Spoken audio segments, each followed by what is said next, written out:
Hi welcome to sweety flowers and vlogs.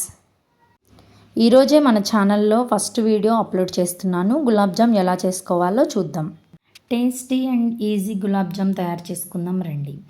ముందుగా 2 కప్పుల gulab jam powder, 4 కప్పుల షుగర్, యాలకులు, 1/2 cup water and milk mix, ఫ్రైకి సరిపడా ఆయిల్. ఈ గులాబ్ జామ్ పౌడర్లో బాల్స్ లేకుండా కలుపుకొని తర్వాత కొద్దిగా మిల్క్ పోసుకుంటూ ఇలా స్మాష్ చేసుకుంటూ ఉండాలి.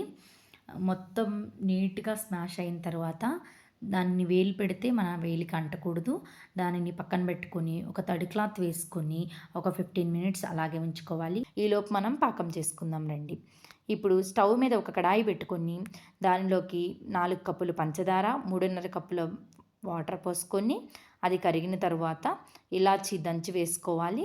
ఇలా వేసుకున్న తర్వాత మీరు పౌడర్ కూడా వేసుకోవచ్చు, కావాలంటే నేను దంచి వేసుకున్నాను.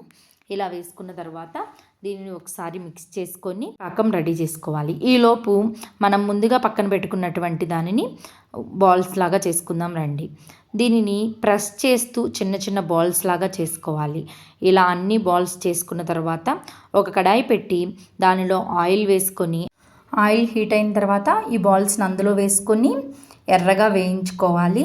ఇలా ఎర్రగా వేగిన తర్వాత దింపుకొని మరుగుతున్న పాకంలో వేసుకొని డిప్ చేసుకోవాలి.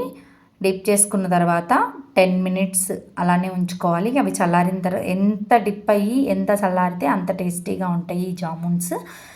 చల్లారిన తర్వాత బౌల్లోకి తీసుకుని సర్వ్ చేసుకోవాలి. అంతే, టేస్టీ గులాబ్ జామ్ రెడీ అయిపోయింది. ఈ వీడియో మీకు నచ్చినట్లయితే లైక్ చేసి, షేర్ చేసి, కమెంట్ చేసి, సబ్స్క్రైబ్ చేయడం మాత్రం మర్చిపోకండి.